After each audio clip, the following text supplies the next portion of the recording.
Hello बच्चों, कैसे हो आप सब लोग। Welcome back to my video.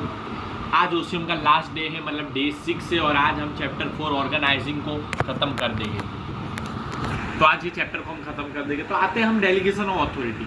Delegation of authority हम बार बार सीखते हैं कि अथॉरिटी को देना सिंपल है।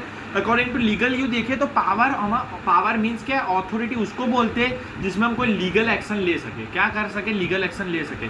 बट हम तो बिजनेस है, बिजनेस यूनिट में पावर हम इसको बोलते हैं कि हम किसी को ऑर्डर दे सके और जो सामने वाला ऑर्डर देता है उस ऑर्डर को फॉलो करें, हम उससे वो एक्सपेक्ट करते हैं। पावर उसे बोलते हैं हम ऑर्डर दे सके और सामने वाला क्या करे, उस ऑर्डर को फॉलो करे, हम ये एक्सपेक्ट करते हैं। डेफिनेशन की बात करो, delegation power such kind of process. Delegation of power एक प्रोसेस है जिसमें जो एडमिनिस्ट्रेटर होता है, एडमिनिस्ट्रेटर मतलब top level management, board of director, जो अपने सबऑर्डिनेट और हेल्पर को पावर देता है, अथॉरिटी देता है, क्योंकि वो वर्क परफॉर्म करे, वो वर्क परफॉर्म करे। एडमिनिस्ट्रेटर और top level management, middle level, bottom level, subordinate, helpers को क्या देते हैं, पावर देते, क्यों वो वर्क परफॉर्म कर सके, वर्क अच्छे से करे और वो माइनर वर्क डन करे, क्योंकि एडमिनिस्ट्रेटर क्या करे, वो मेजर वर्क में फोकस कर पाए, इसलिए वो क्या करते हैं, सबऑर्डिनेट और हेल्पर को पावर देते हैं और उसके साथ उनके पास उनको ड्यूटीज भी देते हैं, अलॉन्ग विद ड्यूटीज मतलब रिस्पॉन्सिबिलिटीज देती है।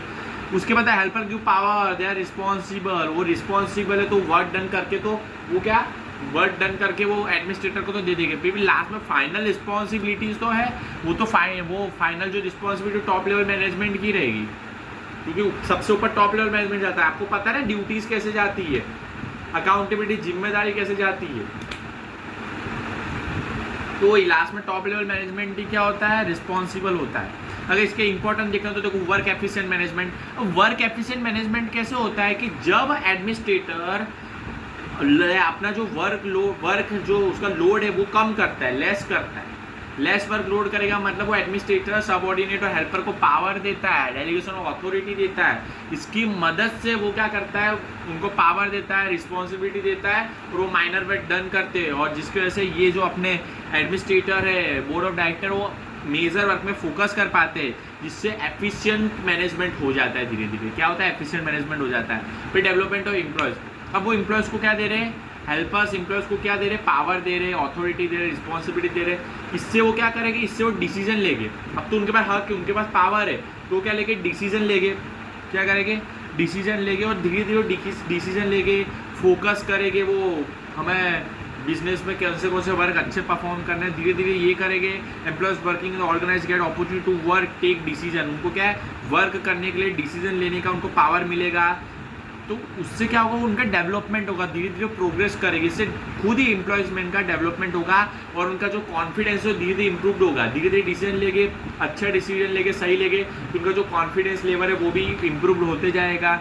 ये ऐसा काम कहाँ पॉसिबल है, डिसेंट्रलाइजेशन हो, जब बहुत बड़ा बिजनेस यूनिट हो और जब पावर को हम डिसेंट्रलाइज मतलब डिवीजन डिवाइड करते हैं, या वही ना, वो एडमिनिस्ट्रेशन ने मेजर वर्क करने के लिए, माइनर वर्क के लिए ये इन लोग को पावर रिस्पॉन्सिबिलिटी दी।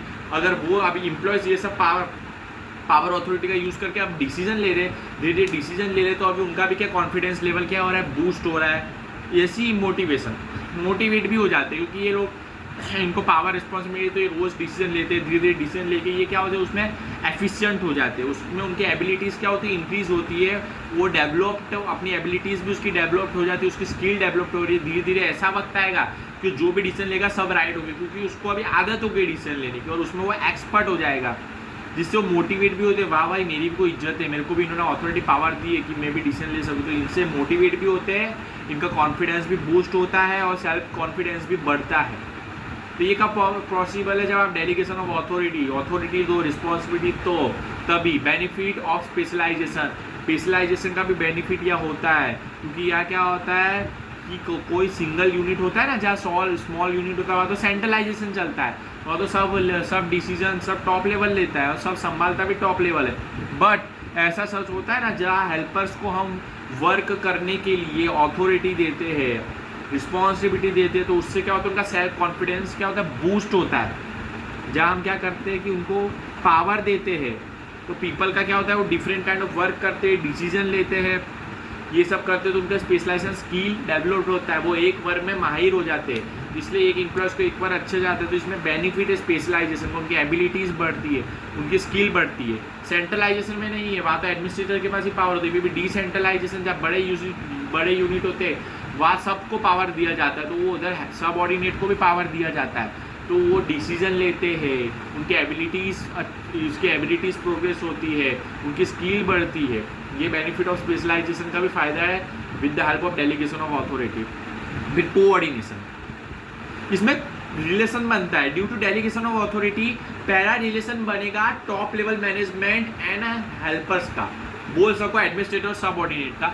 टॉप लेवल क्या अथॉरिटी देता है, उसके साथ ड्यूटीज देता है किसको, हेल्पर्स को, सबऑर्डिनेट का, तो ये दोनों का रिश्ता बनता है। और उसके बाद ऐसा नहीं कि मिडिल लेवल मैनेजमेंट है, टॉप लेवल मिडिल लेवल को सब रिस्पॉन्सिबिलिटी देता है, तो मिडिल लेवल भी और काम करने के लिए बॉटम लेवल को क्या देता है, रिस्पॉन्सिबिलिटी देता है, पावर देता है। तो मिडिल लेवल और एम्प्लॉयज़ का भी जो है ना, लोअर लेवल के एम्प्लॉयज़ उनका भी रिलेशन बॉन्ड होता है, वो दोनों टेक डिसीजन लेते हैं, उनको भी मौका मिलता है। तो ऐसा है, तो यार रिलेशंस भी मेंटेन, रिलेशन भी इस्टेब्लिश होते हैं। स्कोप फॉर एक्सपेंशन, अगर administrator top level management power देगा, रिस्पॉन्सिबिलिटी देगा अपने हेल्पर्स को, सबऑर्डिनेट को, तो माइनर वर्क करेगी। अब सिर्फ टॉप लेवल को क्या करना है, फोकस ऑनली मेजर वर्क, उनको इंपॉर्टेंट वर्क में फोकस करना है। और वो जब इंपॉर्टेंट वर्क में फोकस करेंगे, उनका इंपॉर्टेंट वर्क क्या होता है, development of business, expansion of business, business को बढ़ाना, बिजनेस की प्रोग्रेस का उनका क्या मेजर वर्क होता है। तो वो जब ये सब करेंगे तो उनका स्कोप उनका डेवलप्ड होगा। अब उनका सिर्फ पूरा ध्यान क्या है, बिजनेस के एक्सपांसन में, बिजनेस की प्रोग्रेस में, डेवलपमेंट में, तो वो लास्ट में वो बोला स्कोप फॉर एक्सपेंशन। तो ये था आपका डेलीगेशन ऑफ अथॉरिटी। इसी के साथ ये चैप्टर के हर एक पॉइंट को मैंने अच्छे से समझाया, इसलिए 6 दिन लगे टोटल, कितने 6 दिन। और आज मैं आपसे विदा लेता हूँ इस चैप्टर से हमेशा के लिए। ऑर्गेनाइजिंग चैप्टर में पूरे 6 दिन बहुत मजा आया, हमने अच्छे से पूरा चैप्टर अंडरस्टैंड किया है। अगर कोई डाउट होगा तो अपने ग्रुप में लिखना, अपना ग्रुप तो है। आज ये ऑर्गेनाइजिंग चैप्टर मैंने खत्म, ऐसा दिखाना पड़ेगा क्या, आज ये नहीं दिख रहा, आज ये ऑर्गेनाइजिंग चैप्टर खत्म किया है। आज हम वापस से मिलेंगे इकोनॉमिक्स के चैप्टर 4 की वीडियो में। हाँ जी गाइस, हम बात कर रहे हैं कि अब आने वाली वीडियो होगी इकोनॉमिक्स के चैप्टर 4 बैंकिंग वाले चैप्टर से, उसमें हम मिलेंगे। उसी हम बहुत पढ़ लिया, इको में ट्रांसफर हो गया। आज के लिए इतना ही भाई, बाय।